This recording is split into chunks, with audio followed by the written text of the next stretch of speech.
Hey, yo, it's me, Pops Van Marmalade, and you're watching the Comics-Related Madness Network. Uh-huh. So come get some. CromCon. CromCon.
Your favorite podcast, it's Critical Blast.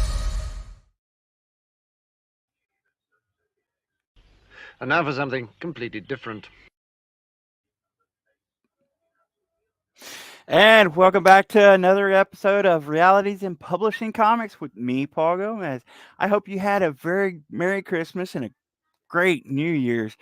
And I hope, just like me, everybody's getting back and ready into the groove of things and hoping and planning out this New Year's of what you're going to do and what's going to happen next. I know I am. And one of the things that I wanted to do on this episode is kind of talk about a little bit of my comics that I have made and what I'm doing in the future. But the real point of this episode is going to be kind of uh, what are you doing for the people who are helping you kind of thing. And quid pro quo in the industry kind of, I mean, do people expect things from you if you're going to go on their streams or podcasts, or if you're asking for advice, what do people expect from you? These are some of the topics that I really want to kind of highlight today. But I also do want to highlight all the items that we have talked about in the past, because a few of them kind of resurge. I know the first episode we really talked about ideas. Uh, right. I mean, it's a good thing. I've got a message here. If the schedule wasn't so packed up, that they'd be doing live streams, and I understand that completely. Me having had a 9 to 5 job, which I was working about 12-hour days, coming home to my kids, and then having to deal with family issues, medical issues with each one of my kids. It was a hard thing to get online and stream and do digital content. Uh, I've recently, or not recently, but a few months ago, let go of my 9 to 5 job, and with the success of my comics, I've been kind of kept afloat of things. So that's why I want to kind of like give people my introspect on things. I'm not exactly telling people, go out and do it exactly this way, but I'm trying to tell people what worked and what didn't work for me, because I did see a lot of stuff that didn't work, and I did see a lot of stuff that did work. I see a lot of creators out there that kind of got tunnel vision, and a lot of creators that don't believe that things can happen and can't happen. And like I said, that's one of the reasons I really wanted to kind of do a review of what we've done and kind of talk about the quo kind of aspect of the things, because I see that a lot, especially right around now with a lot of Kickstarters going into full swing in the new year because everybody seems to avoid that uh, November, December holiday area for Kickstarters. So they always try to jump into the January and Februarys, which I kind of agree with and have kind of seen that trend kind of, be a little bit easier to go. But that's definitely one of the things that I try to tell other people too. Whenever you're jumping into comic book making or into the comic industry, there's a lot of trends that you have to kind of look and keep an eye out for. I was talking to a creator who's been in the business for a few years the other night, and he was talking about his superhero book, which again, if you're into making a superhero comic, that's your choice. Just understand and know the feel that you're going to go into. It's like if you were to start making pizzas and not understand that Domino's really has this huge market of it, which like Domino's, Pizza Hut, and then those are your competition. Whenever it comes to like superheroes and comic books, your main competition is going to be DC and Marvel. They are really the two top brands in comics, and they do carry most of the hero superhero kind of aspects in there. Now, is there not a place for your superhero? Definitely. If you're making it unique and different, or if you're connecting with an audience that is looking for a different aspect, there can be that audience. So I'm not saying not to do that. I'm saying that there are other audiences out there too, though. I mean, one of the things that I looked for whenever I started, and I didn't intend to make comics. If you know my story is I was intending to do something with my kids to higher the morale in the house and kind of do it as a home project, and it kind of steamrolled from there. But when we did start getting into production and seeing how things were kind of evolving and going from there, I wanted to make sure that I was writing for an audience that was not being heard, if you will. I was aiming for the teenage audience, and I get a lot of kickback from that, especially from people who have been in the industry for years, and I can understand and admire their reasoning behind it. But sometimes, and just sometimes, you have to kind of look for that crowd that's not being catered to. Sometimes you find a crowd that's yearning for something that's not there, and that's kind of what I was looking for. And it's really paid off for me, and I'm not saying it's gonna pay off for everybody, but that's what I was really doing. I was a big fan of Shark Tank, and they always said, "If you find a hole, find a way to fill it." And whenever I actually said, if I'm gonna make comics, a job, or something that's going to be an income to feed my family and take care of my daily life, I wanted to make sure that I was doing something that was going to prosper. I see a lot of comic creators out there, and they say, this isn't a job, you can't make it a job, this is a hobby. Well, if you're looking at it that way, and that's your choice, and that's fine. But I feel like if you're doing that, just understand, you are leaving food on the table. You're missing out on certain aspects. And one of the ways, I think, and this is just my personal opinion, is to separate yourself from the masses, is to show something that's new and different. And I know a lot of creators say that they are going to do that, but whenever you put yourself into that crowded market of superheroes or comics that are already out there, you need to find a way to differentiate yourself. If you're going to be taking these comics to bookstores or to editors, or you know if your goal is to get to Marvel and DC, these are some of the things that you have to understand. I don't believe Marvel and DC is going to be looking for superheroes. They've got plenty of them. As a matter of fact, what a lot of their new lines is they're trying to get into that horror aspect, because I believe that's one of the niches that is catching on right now. And I don't know if it's me, because whenever I was a fan before I made my first comic, those were the type of comics that I gravitated to. It really was a haha or a silver coin, or and those kind of comics kind of grabbed my attention. I was a big fan of a comic called With Honor, and it was a little bit different because it was post apocalyptic, yeah, but it was talking about the Boy Scouts and how a girl kind of got into it, and it was a little bit different for me, so it set it apart. It also helped whenever I went into a comic store, which I used to always ask, what's new, what's exciting, what's different, what is something you like to the clerks, because they always seem to hear and understand and know, had their finger on the pulse of things.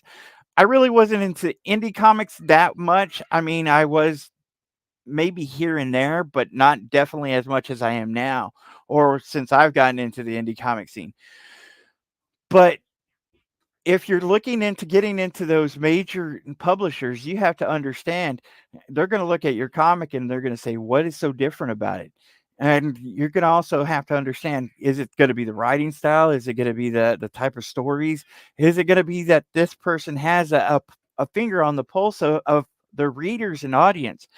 Now, I know, and I hear this a lot from creators, and I try not to dissuade them, but whenever I hear anybody say, my comics for everybody, the truth of the matter is, I don't believe that there's any one comic that is out there for everybody. I believe if you say that, you kind of have, again, your blinders on.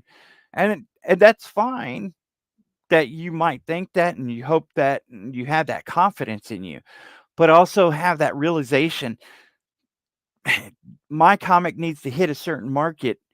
I need to write towards that market, and I need to understand that that's the business model that I'm going to be working for. So I've had a conversation with a great friend of mine who's been in the industry for 20 years plus, and we were talking about the language in the comics and how you can elevate the language and have that reader gain a little bit of knowledge. And as I was saying, is like my audience that I'm aiming for are teenagers, maybe the younger mature adults. So I didn't really want to add too much into it as per se of something that they had to take a minute to understand, or to stop and look up definitions for. One of the first things that I learned whenever I was writing was understanding your audience. And there are tons of audiences out there. So you need to make sure that whenever you're writing, you are writing for your audience. I recently read a post on Facebook just yesterday where a gentleman was saying that he was going to be his own editor and writer, and how his story was for everybody. And he felt like editors kind of made sure that people were on track of the story and not as much on the character development. And I think that's a scary thing, because I honestly believe, you know, every writer needs an editor. And for any writer to go out there and say, I'm going to be the editor, or any artist to kind of say, I'm going to be the editor, the editor's main thing is to me, I feel, is a second set of eyes. Somebody who can take a step back and not be as invested into it and say, are the ABCs there for it?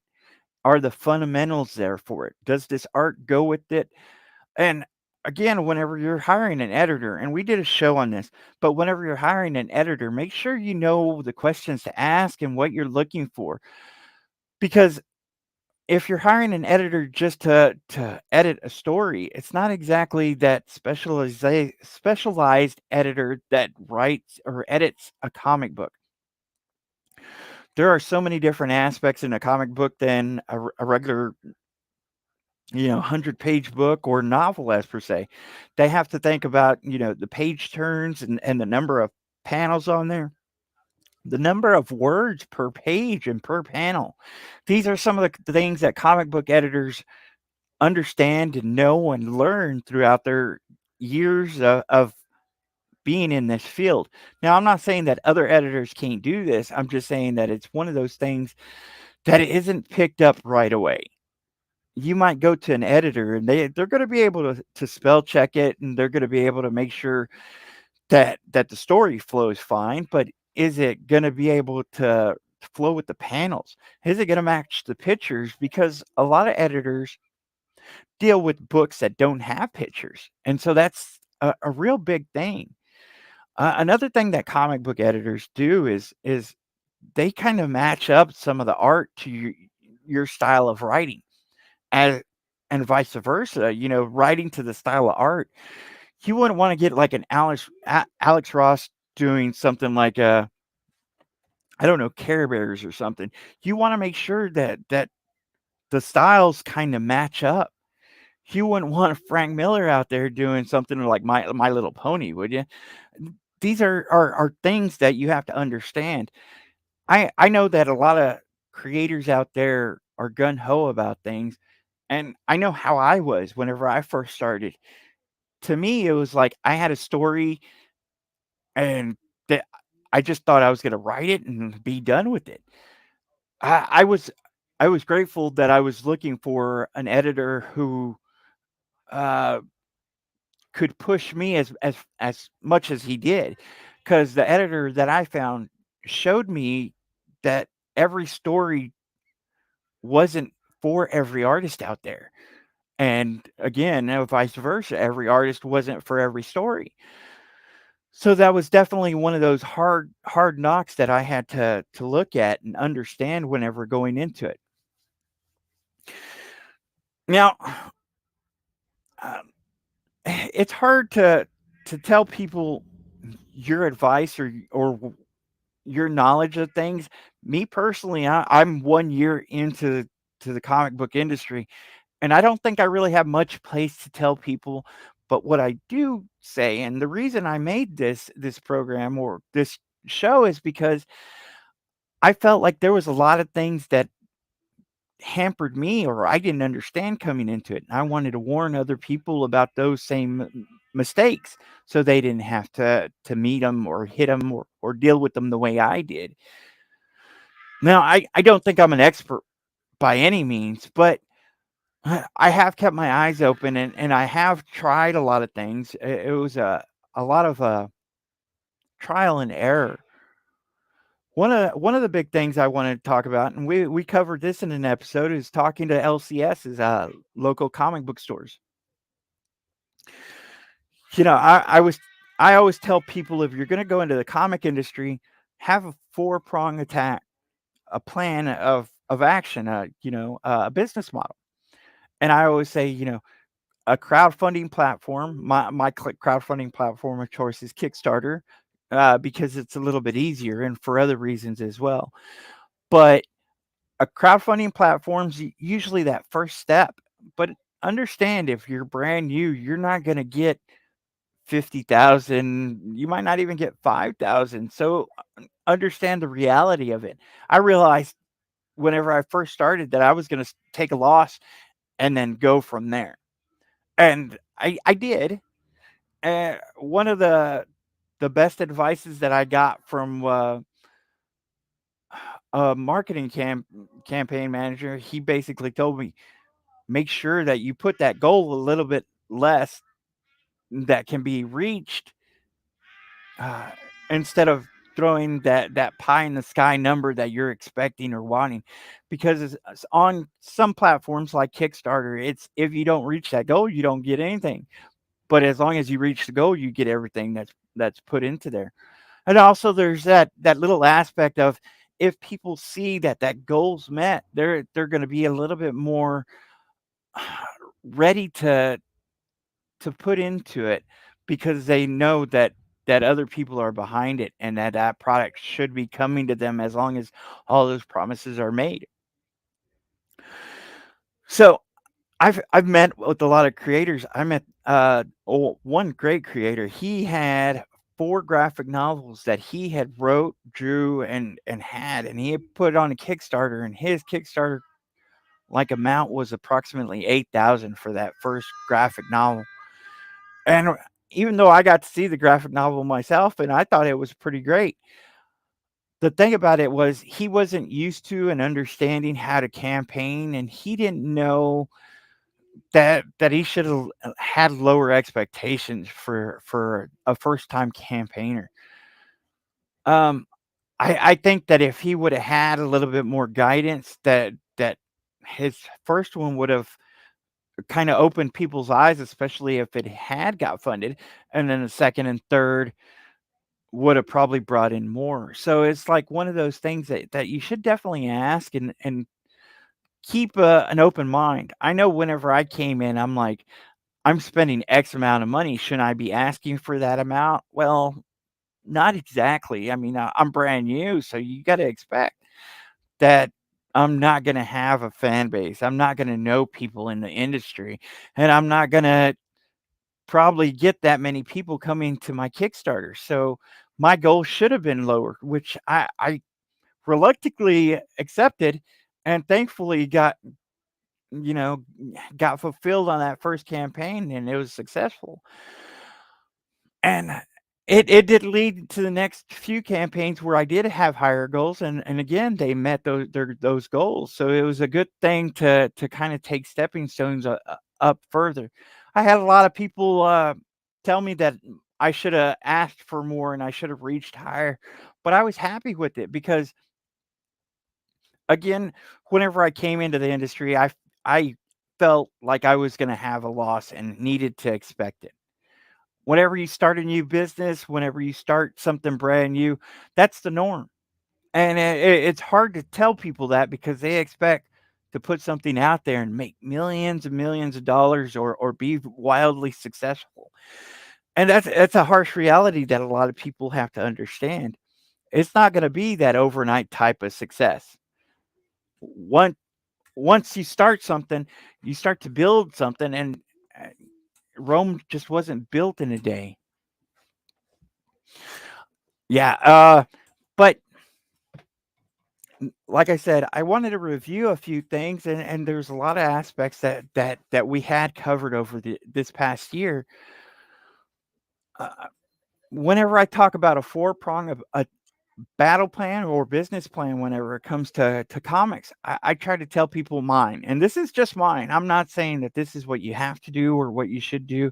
If you don't feel comfortable with it, don't. I mean, figure out your own plan and try it. See where it works and where it doesn't. I found my plan works for me, and I'm kind of on that course. My three, it was originally three prong, which was a crowdfunder, comic cons, and LCSs.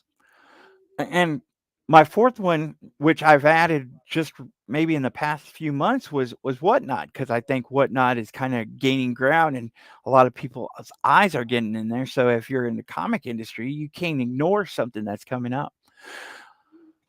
But having said that, I do want to talk about Comic Cons a little bit. And it's a big event, and it's a big, huge thing to understand and get used to. A lot of people can go into Comic Cons not knowing what to expect and not realizing how much money it's going to cost per con. Each con's different, so you're going to have tables that cost from $60, $100, $200, and I think I've paid up to about $600 for one table. Um, they said, and a lot of people told me, you're going to take a lot of losses whenever it comes to cons. Make sure you're checking your P's and Q's, the amount that you're going to pay per table, the amount you're going to pay for travel costs, the amount you're going to pay for your stay at the hotel, if you're going to have to pay for parking, and then if you're going to have to pay for food. And I'll add all that in, and then figure out how much you're also paying for your prints that you're taking with you, the prints, each comic. How much is all that costing? And then how much are you actually gaining on profit when you leave? I don't believe that anybody's ever been out there and made 100% profit on every con they made. I know I've had at least one con that I had a negative balance, which is fine. It's going to happen. from one con to another, you're going to have either a good day or a bad day, and you're hoping that most of those are good. So make sure whenever you're going into cons, do your homework. There's a lot to understand and know about them.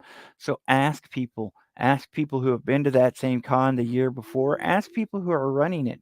And like I said, always make sure to be appreciative of the people who are running the cons, because they're not just doing it for that day or that weekend. They're running it for months ahead of time. They're putting out ads, they're advertising. They're going around and talking to people, making sure that they're okay, making sure that vendors at the table or people who are in Artist Alley are okay. So make sure you're appreciative of the people who are running the cons as well. I want to talk definitely about LCSs, and we've definitely had a show or two about this, but I really want to talk about my experience and kind of let you understand. Whenever I tell people LCSs are a huge viable income for any comic creator, please understand that it's not the easiest thing to get into an LCS. Whenever I talked earlier about ideas and playing to your audience, writing to your audience, and knowing your audience, this comes into play whenever you're talking to LCSs. I know whenever I first approached the LCSs was before any of my books got finalized, and what I did was I made ash cans, basically a small sample of my books, and I took them to LCSs and asked if I could drop them off. I asked also, if I could advertise my Kickstarters, and most of them kind of said no, and I can understand that. A lot of people get mad. A lot of creators get upset whenever LCSs say no to advertising the Kickstarters. But I felt like I understood that they felt like they're getting money pulled away from them that are going to Kickstarters that could be coming into their businesses. So you have to kind of be respectful of that. Every time I got that no for advertising my Kickstarters or dropping a flyer for my Kickstarters, I would ask them, "Hey, can I drop an ash can? This is just a preview of my book, and after the Kickstarter, I'd like to bring it around and see if you'd be interested in carrying it." Now, I did definitely get a few no's, but half of them gave me, yeah, go ahead, drop the ash can. You know, and I don't know if all the ash cans got into customers' hands. I know I had a friend who worked at an LCS comic store, and he basically said, that some of these are going to go into the trash. And with any kind of promotion, you have to kind of understand that being a realist part of it. But just like handing out business cards, they don't exactly bring a lead every time. So whenever I was handing out ash cans, I felt it was a necessary thing, and it did pay off. Whenever I did hand out those ash cans and then came back after my books were printed, I had a few comic stores that were saying, I had a customer who got your ash can, and they've been asking me when it's coming out, and I want to get X amount of numbers of your book because I definitely know that I've got at least 3 or 4 sales lined up. So promotions are definitely a good thing, and talking to an LCS and understanding what they want and what they need is something that's mm, a skill that's not going to be doesn't happen overnight. I know some creators go into comic stores and say, "Well, this is my book. I sell it for $10. How many would you like to buy?" Now, as a businessman, I understand that they got to make money. I'm trying to make money, and to me, LCSs are more of an advertisement in your neighborhood, but it also leads to other things like comic book signings at your local comic book stores. And I don't know, I don't know if this is hard to believe by some of the people in the comic industry, because I've had a few people laugh at me and at this statement is I've actually made more at a LCS signing than at a 3-day convention. So I mean, I never expected to make that amount of money at an comic book store, but it's actually happened. So to say that you're not going to go try to sell your comic to a comic book store, I think is a little bit uh, like saying that you're not really wanting to reach your full potential of fan base or your full potential of profitability. I try whenever I sell my comics to comic book stores to sell it closer to cost. Now, usually I try to make a few dollars for my time and effort and gas. And I guess the biggest issue I hear from other creators are, well, you have the time to do that. Now, whenever I first started, I didn't. I do now. I can go to, you know, all my LCSs in a week or so. That's easier for me now that I don't have my 9 to 5. But whenever I first started, I was working 12-hour days, and, I have a family at home, dealing with the home life, dealing with, parents that need you and other family members that ask you for help. I was dealing with all that kind of stuff. So saying I had time was definitely not exactly true. You know, all my kids suffer from health issues, so it's even doubly true as well as I do suffer from health issues. So it was like I had about maybe a day every other week, a day a week if I was lucky. And that's probably one of the reasons I really wasn't on that many shows or stuff. Now I did find time to co-host shows after a while, but whenever I was first going to those LCSs, I had like 1 day a week that I could go to them. So I would choose like 3 LCSs that I could go to that one day and then go try to go that the next week or the week after that, go to 3 more and, you know, talk to them.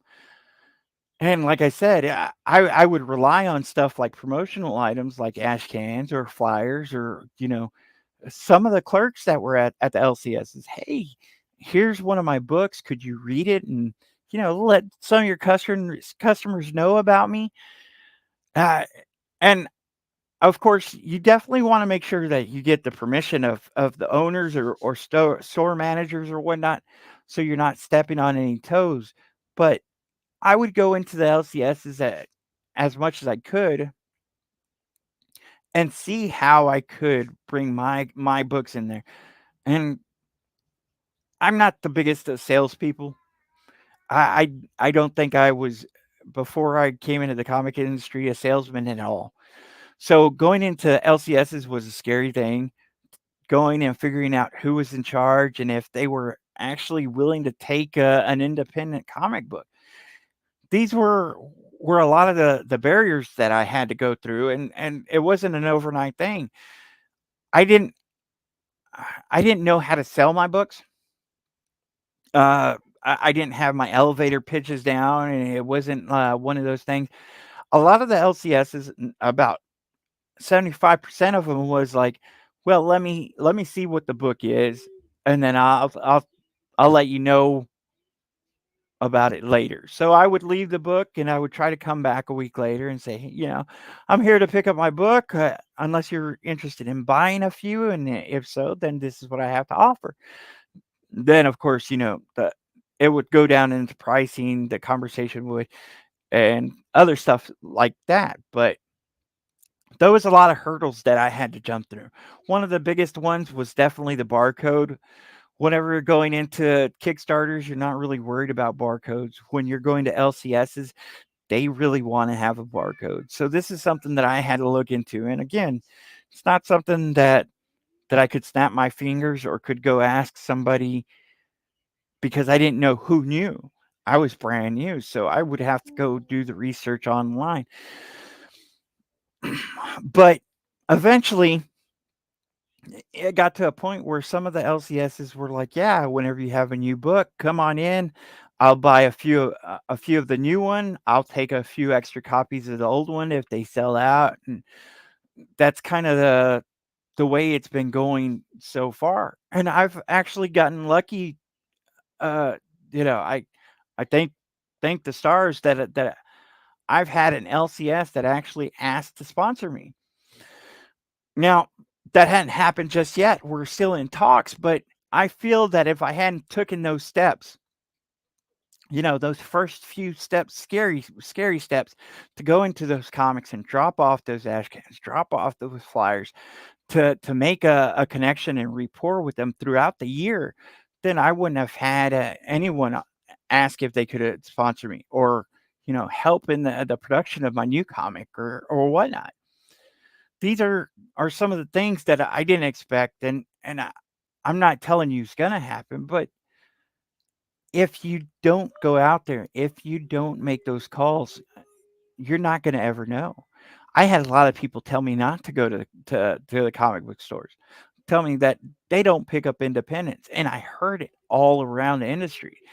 They're not gonna pick it up. Don't waste your time. And me sitting here today, it wasn't a waste of time. I mean, even if I didn't have a comic store asking me to sponsor me, even if I didn't have a comic book store that said that they have an open door policy for me to go do signings anytime I want, even if I didn't have all of that, I got to go meet these people at the comic book store, the owners, the store runners, the clerks, and they have such insight. One of the clerks, and I don't know her name off the top of my head. I meet so many people, I forget everybody's name, and I apologize. But whenever I was writing it, I wanted a female aspect. I wanted her point of view of kind of what I was writing, and I sat and talked to her for an hour or so, and I appreciated all the time that she gave me because it went into my writing. And whenever you're talking to people who work at comic stores, these are people who are usually reading comics, 10, 20, maybe 100 comics a week, and dealing with the customers and knowing what they like. So what a better resource than that? But I mean, I guess what I'm saying is I've heard a lot of creators say that it's pointless to go to comic stores. You, I think if you're a brand new creator or if you're a creator out there, make that judgment for yourself. Don't listen to everybody whenever it comes to LCSs. I think they get a bad rep from time to time, and if you're courteous and kind to them, they're going to be courteous and kind to you. And it's been great to become part of these families of comic book stores. So make sure like I said, that you're making an effort not only to push your product, but to get to know these people and you know to me, it was always, how can I help them? Because I know that they're going to help me by putting my book on their shelf. Now, I want to talk about quid pro quos in just a minute, but before I do, I want to talk about my fourth prong, and that's Whatnot. Whatnot is a big entity that's coming into the comic field, and I believe everybody's taking notice of it. They're starting to publish their own comics, but even more so, they're establishing a market that you can buy and sell comics in a different aspect. So a lot of people might go to eBay, they might go to Facebook Market, and I'm not saying not to do that. I think Whatnot is more of the atmosphere of comic book goers. This is definitely something that I say look into it. I'm definitely looking into it. I actually have one of my books that were picked up by an exclusive store on Whatnot. They got together with about 5 to 10 stores. I'm not exactly sure of the number, but in the next 2 months, they're going to release an exclusive of one of my books. And to me, this wouldn't have happened if I hadn't looked into Whatnot. For a Whatnot store to ask for an exclusive is kind of humbling. I mean, it's going to reach a new audience, and I think that's a great thing. Anytime my books are going to reach an audience, I think it's a win. Anytime that there's going to be more eyes on it. And I hear a lot of creators saying, how do I get noticed by editors? How do I get noticed by publishers of these big companies? It's to grow your fan base, to get seen more. So to ignore LCSs, to ignore whatnot, to ignore conventions is somebody in the comic field saying, I'm not really that interested in making it the most that I can. But again, that's my belief. If you have uh, a plan of action, a business model that works better, then hey, go for it. You know, I tell people, if you're trying to get published, go check out the publisher that you're looking for. See if they're publishing your genre. Go look on their websites. Do your due diligence. Don't expect them to come to you, and don't expect them to pick you up right away too. I was once told that there are people in the comic industry that have never been picked up by a publisher, and that they have been in the industry for 10, 15 years. That's kind of what I kind of expected whenever I came in. Now, I've been grateful to be picked up by a publisher, and uh, we've kind of parted ways, and I'm currently being picked up by another publisher this next month, and I am so thankful that like I said, stuff like this is humbling to me. I never thought of this. I never thought I'd make a comic. So to be in a place where a publisher has looked at me, or even the bigger publishers have seen me, to be invited into their office, or to be talked about with other creators in those big publishers, and to having heard that I've been noticed, is something that's just it's unexpected. I never expected it. Yeah, I set goals, and one day I hope to be in Diamond, but I didn't expect to be noticed by a publisher or seen by a publisher for years. So I tell all new creators, do the best that you can. Don't expect that other people are going to do it for you. I had a friend talk to me about Diamond and say, you might have success at the moment, but you're not going to have success in Diamond. Well, I don't know if that's true. I haven't been in Diamond. I hope one day that I am, or in Lunar, whatever comic book stores. You know, I have had comic book stores say, they're not going to carry me because I'm not in those uh, catalogs, and I'm like, okay, I understand it and respect it, and I left not with a bitter taste, but with a, a spark of fire, saying, I want, I want to be able to say I am in those catalogs. Would you be willing to carry me now? Because I want to be carried by all the comic book stores in my hometown. I want to be carried in comic book stores in other cities and states. You know, I feel I have a plan if I do get into those catalogs, and it's not going to be, well, my publisher is going to handle it all. At one point, I sat down with 4 or 5 people who are helping me, and we uh, took different states and started writing down comic book stores and numbers, and calling them up and sending them emails of my books.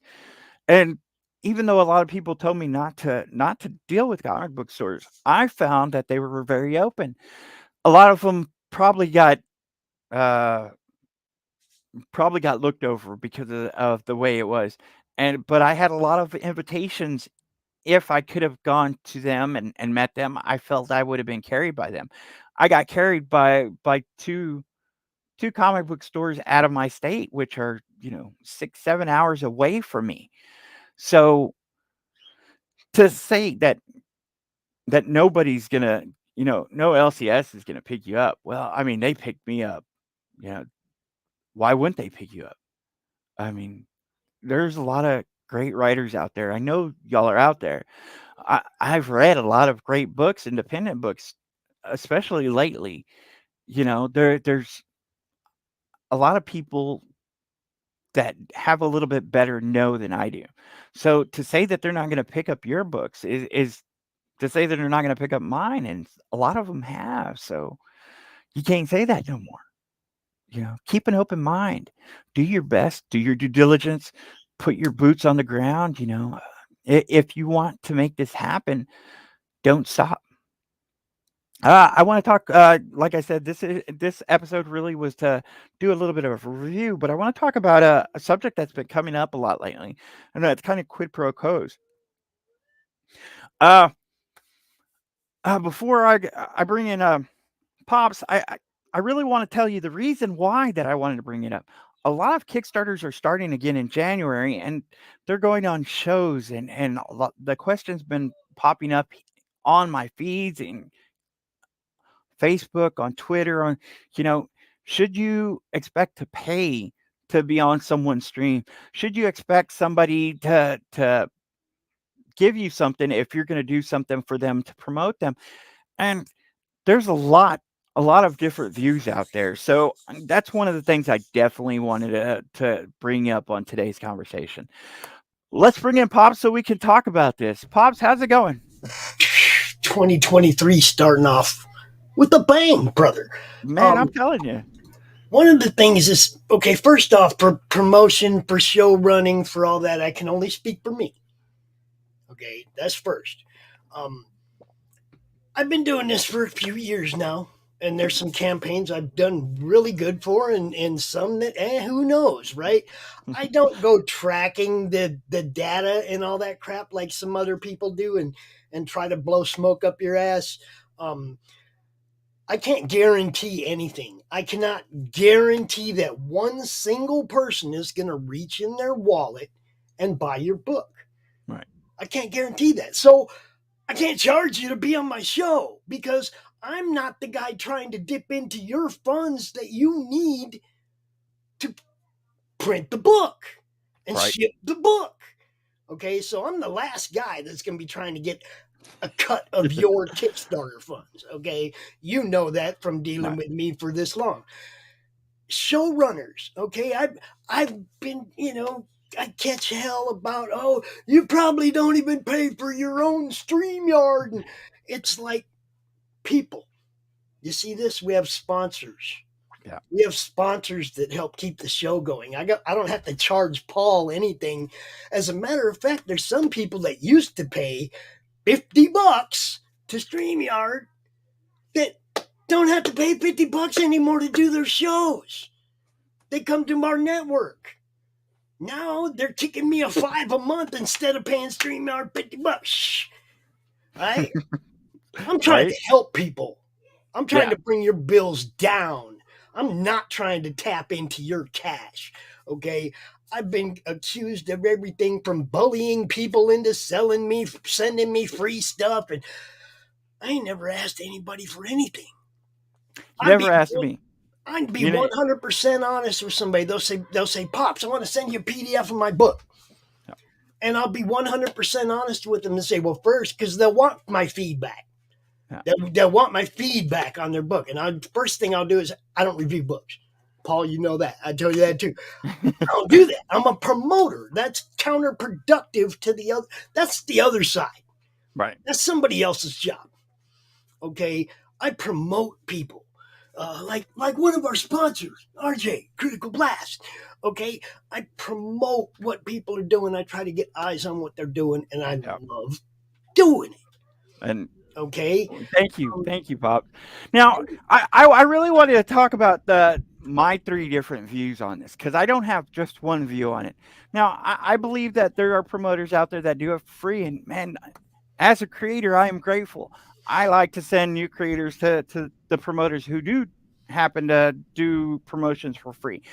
So that means that there's going to be that traffic that goes to them from me, and I know other people that do the same thing, that they're going to get those subscriptions. There's going to get those eyes.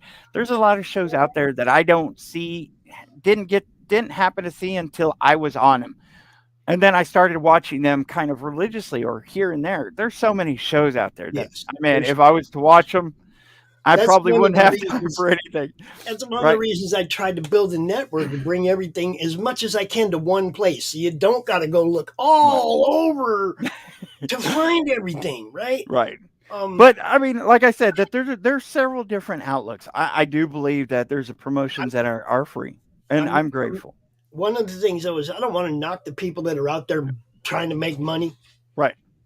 I'm just saying I can't, in good conscience, try to make money off you unless I know I'm making you a bunch of money.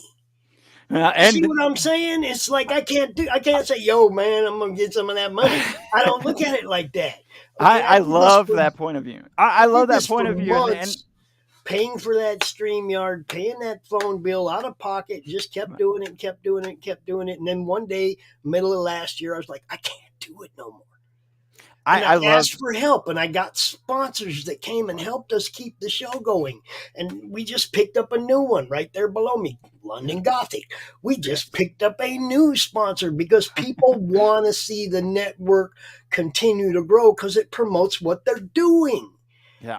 You know, that's all we're trying to do, bro, is And get eyes on, man. like I say, I think that's a great point of view. And if the people who are running the shows are willing to do it for free, that's amazing. I honestly, like I said, have 3 points of view. There's that view that the promoter's going to do it free, and if you're a creator and if you're on one of these shows, be appreciative, be thankful. They're not asking for nothing.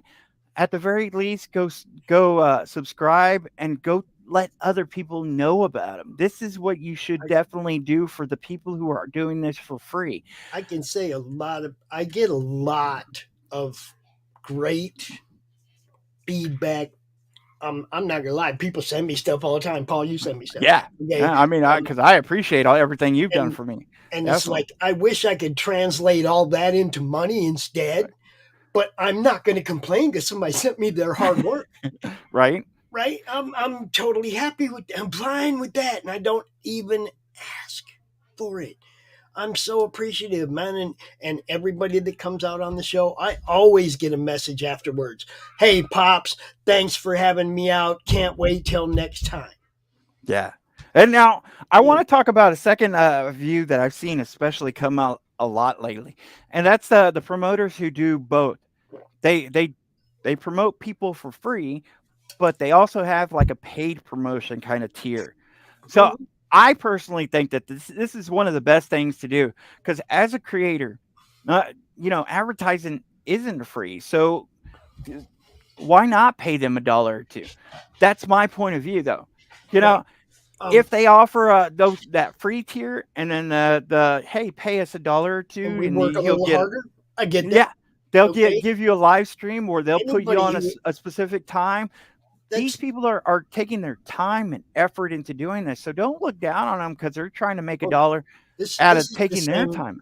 It's the same principle with these Yeah. sponsors. Okay, somebody sends me some money to keep the show going. I'm gonna work twice as hard Yeah. on their stuff. I'm going to And make sure that Nick and London Gothic yeah, goes on any show on London our Gothic. network that he Yeah. wants. But see, Yeah. my thing is different because I could have went that way where I Yeah. focused on campaigns, but I wanted to build the network. Right. This to me is more important because the more eyes that we're getting on all these.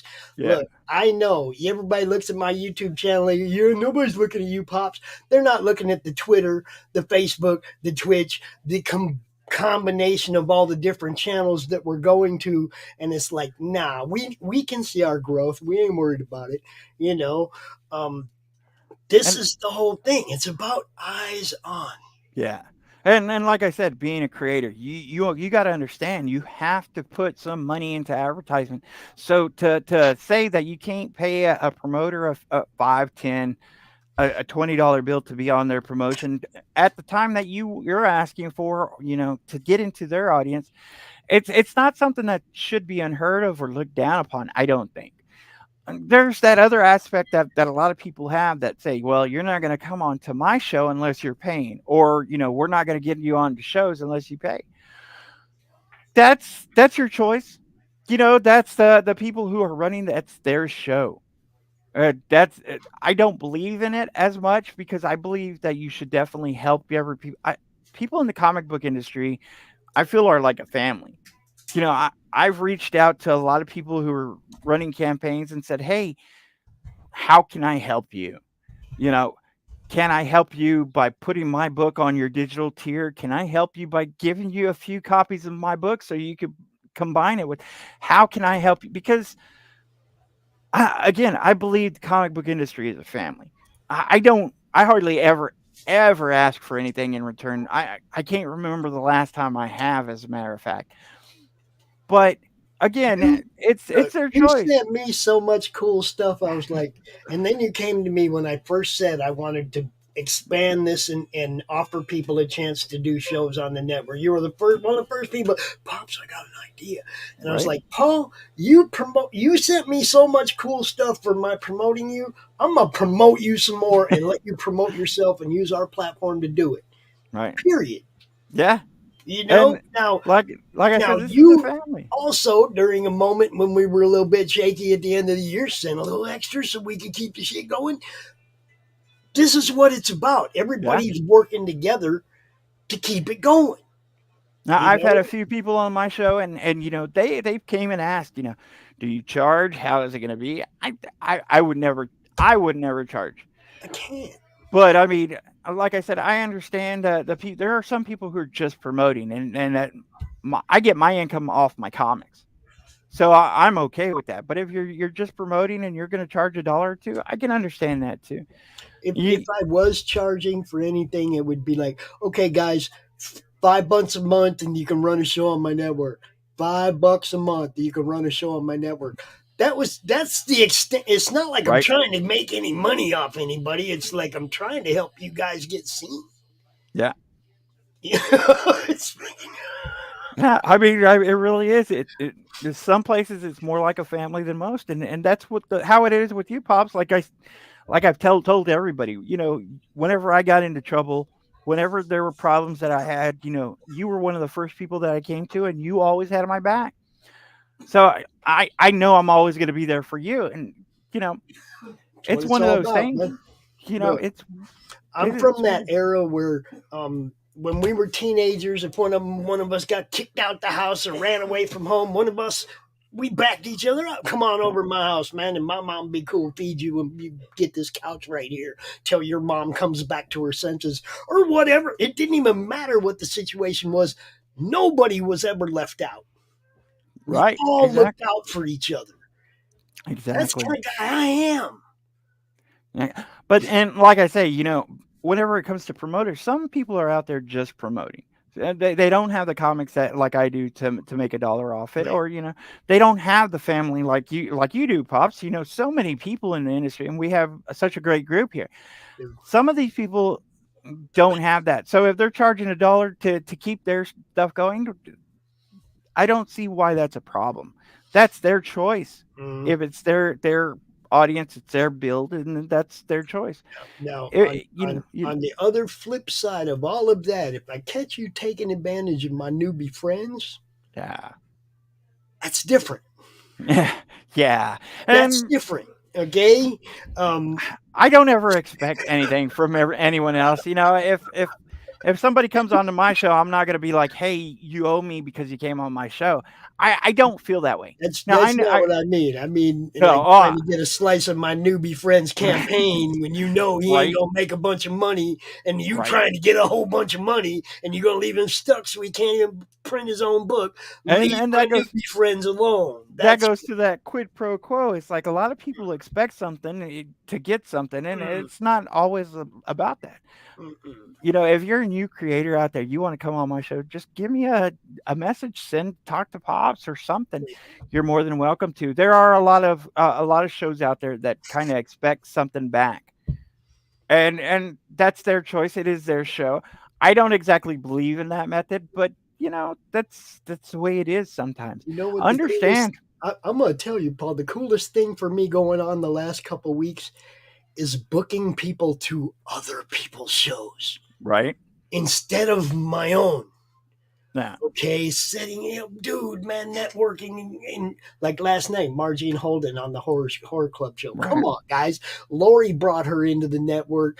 She was more than happy to come out with us. Had a blast. Said she'd come out anytime. Um, got a maybe announcement coming in the future on that end too for another Awesome. show coming to the network. Look, this is fun. You got to keep it fun. You got to help each other, and I guarantee you, it will be more fun. Help each other out. Keep pushing. It will just get more fun. Because look, y'all know I've been down, I've been up, I've been down, I've been up, I've been down. I just went through serious setback at the end of the year, and the new year just went, yeah, don't worry about it, pop, speed bump, just like always. Speed bump. Speed bump. Exactly. Keep going, bro. That's what it is. I mean, we're all here, and we're going to do the best we can. If you're a new creator out there, reach out and talk to us. Even if you're a seasoned creator and looking for some place just to talk about your book, hey, reach out and talk to us.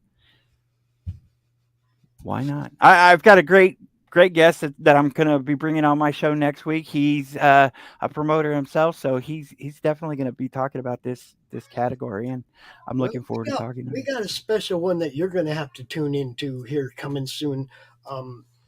The guy that runs Gotham Knights Comics and LCS up in Livonia, Michigan. Yeah. He's going to be on Laurie's show. Awesome. She usually just live right there, dude. So it's like, what a perfect person to do the interview. Right?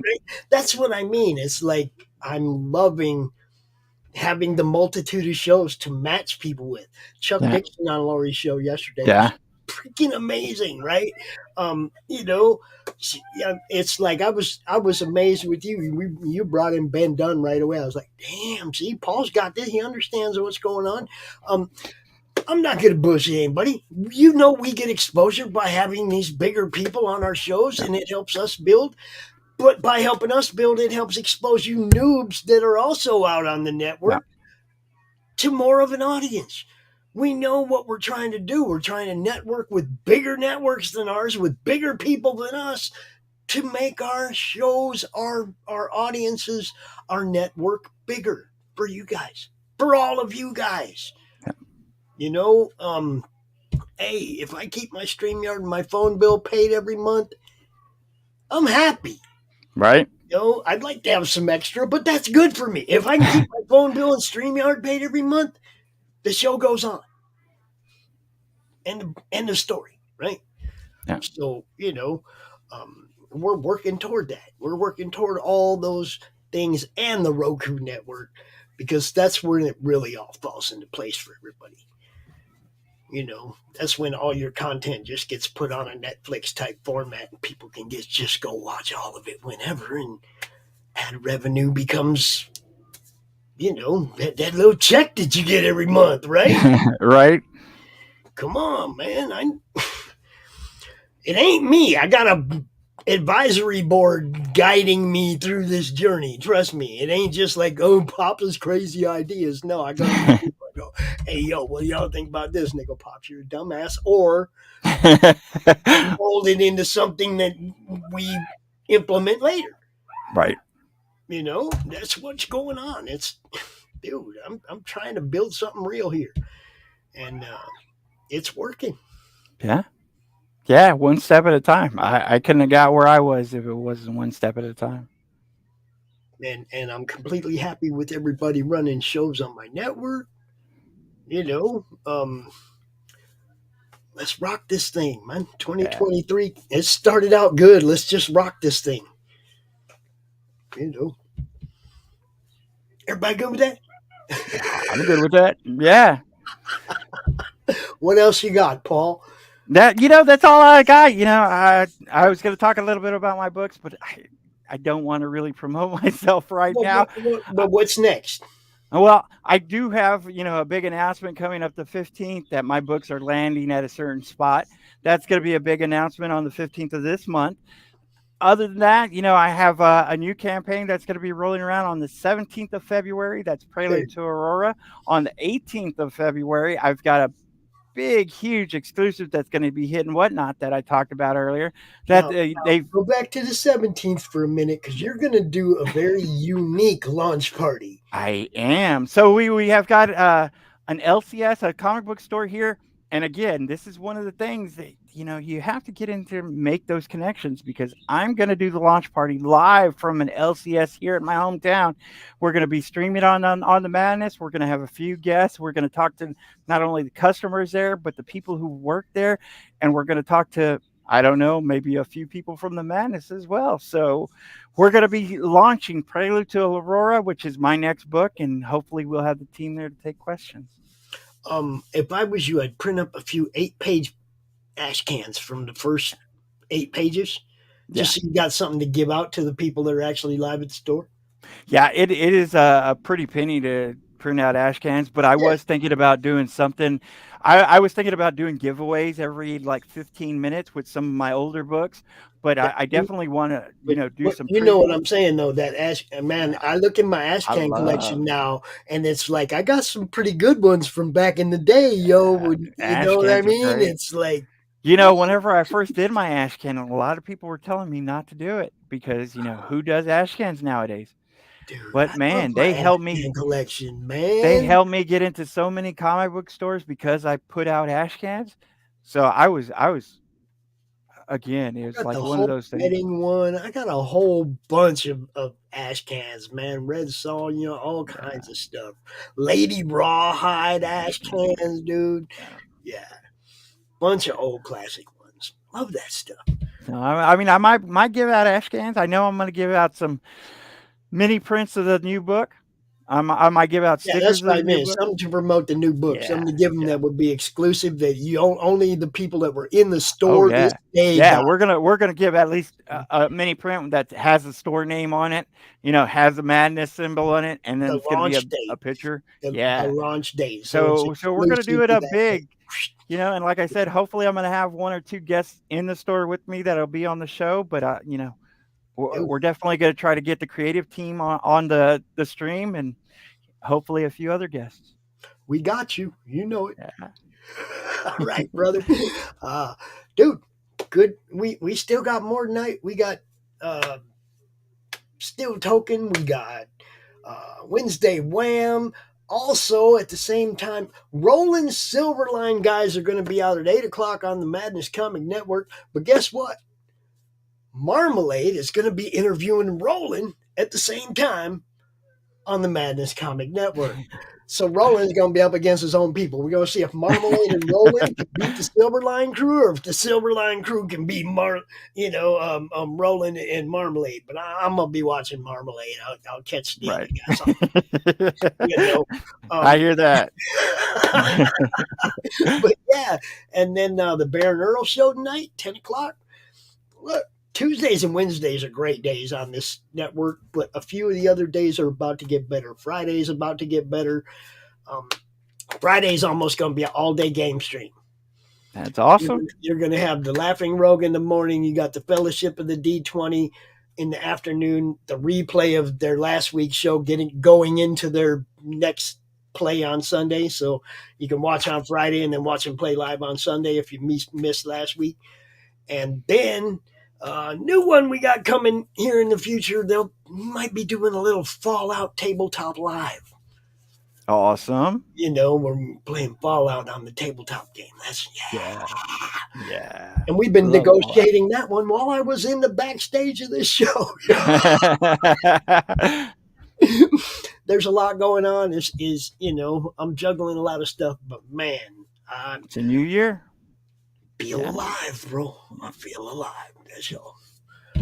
Thanks again for another great show, Paul. As always, the insight that you bring as being somebody, look, a lot of people don't know who you are. Dude, you killed it in your first year as a comic Thank you. creator and public and self-publisher. Yeah. You killed it. All Thank right. you. I got nothing but good thoughts for where you're going, bro. Don't even worry about it.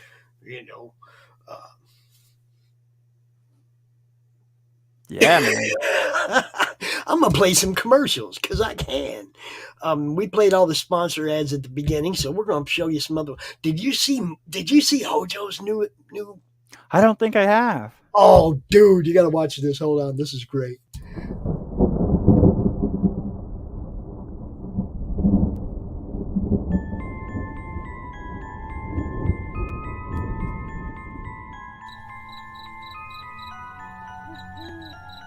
In a world where creatures of myth and legend exist, a covert task forces charged with keeping humanity safe from supernatural threats.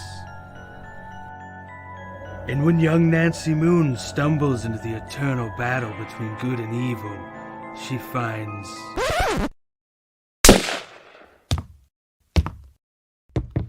Oh my god, will you shut up? What's happening? Agent Beckett here. Aren't you tired of stuff like that? Want something different? Roll the tape. Whoops. Sorry about that. That's a song I'm writing for my ex. Okay, here we go. Yeah, that's more like it.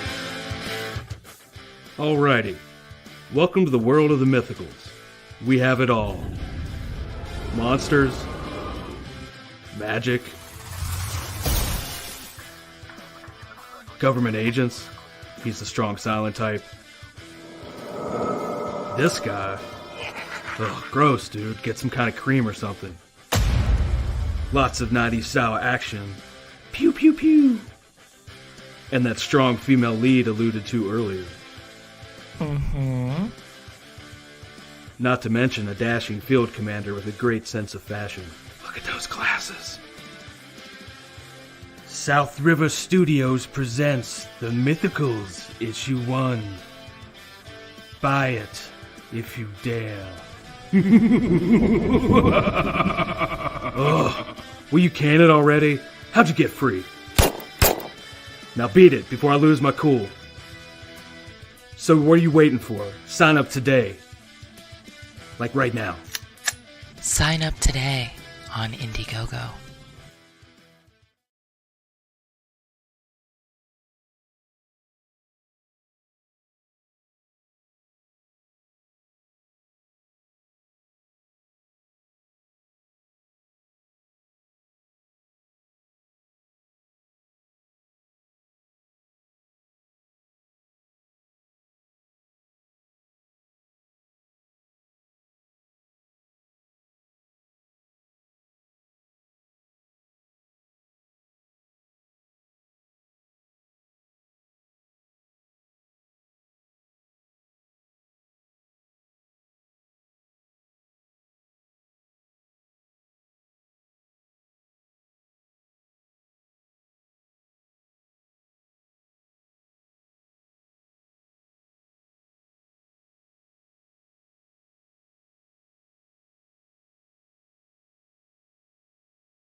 America's southern border has become a war zone.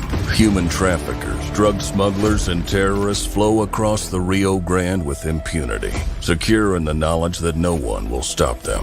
A distant federal government lectures Americans on their privilege while punishing overworked Border Patrol agents who were helpless to stem the tidal wave of invaders and determined migrants.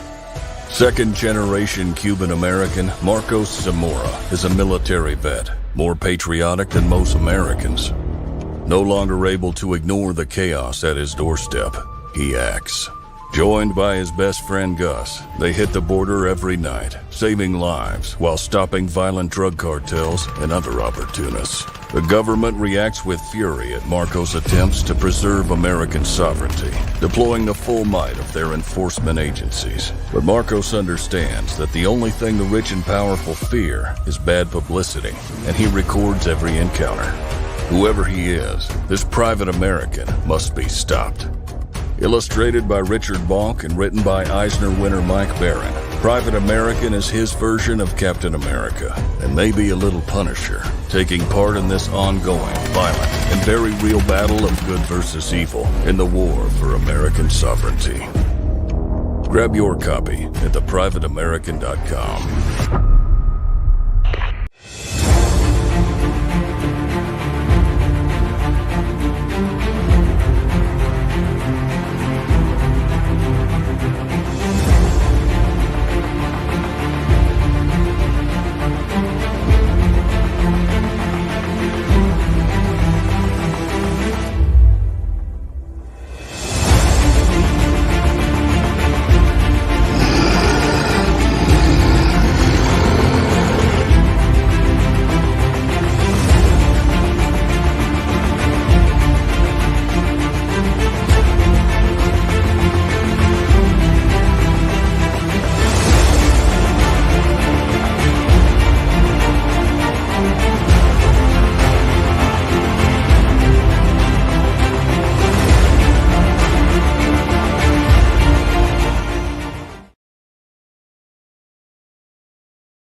How do you end this thing? How do you put the where's the brakes on this bus? I forgot. Jazz hands. Jazz hands and brakes.